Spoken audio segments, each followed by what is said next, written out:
Welcome to DS Upgrade channel. இப்போ நம்ம பார்க்க போகிற video how to disable system wallpaper changing option. இந்த ஆப்ஷன் யூஸ் பண்ணால் உங்கள் வால்பேப்பர் ஃபிக்ஸ்டாக இருக்கும், யாராலையும் சேஞ்ச் பண்ண முடியாது.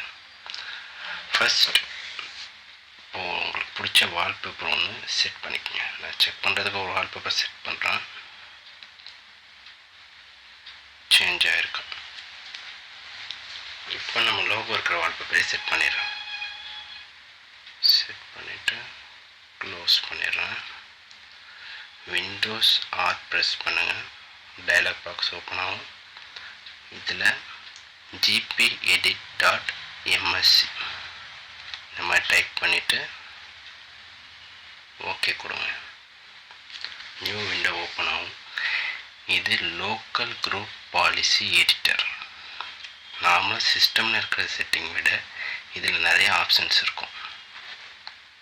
இதில் நம்ம இப்போ யூசர் கான்ஃபிகரேஷன் ஓப்பன் பண்ணுறோம்.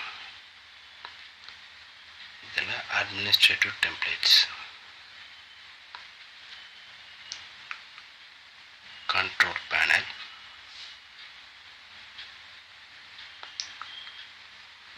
பர்சனலைசேஷன், இதில் ப்ரிவென்ட் சேஞ்சிங் டெஸ்க்டாப் பேக்ரவுண்ட் இதை ஓப்பன் பண்ணிக்கோங்க. இதை நம்ம இப்போ எனேபிள் பண்ணிடணும். எனேபிள் பண்ணிவிட்டு உடனே செக் பண்ணிங்க ப்ரிவென்ட் சேஞ்சிங் பேக்ரவுண்ட் டெஸ்ட் இருக்கான்ட்டு. இதை அப்ளை பண்ணிவிட்டு ஓகே கொடுங்க. இந்த விண்டோ நான் க்ளோஸ் பண்ணிடுறேன். இப்போ நான் செக் பண்ணி பார்க்குறேன் வால்பேப்பர் சேஞ்ச் பண்ண முடியுதான்னு. கிளிக் பண்ணி பார்க்குறேன், எதுவும் சேஞ்ச் ஆகலை. வால்பேப்பர் ஃபிக்ஸ்டாக தான் இருக்கு. இப்போ நம்ம இமேஜ் ஓப்பன் பண்ணி பண்ணுவோம்ல, அந்த மாதிரி ஒரு டைம் செக் பண்ணி பார்த்துடலாம். ரைட் கிளிக் பண்ணி set test background okay. Change ஆகலை, வால்பேப்பர் ஃபிக்ஸ்டாக தான் இருக்குது.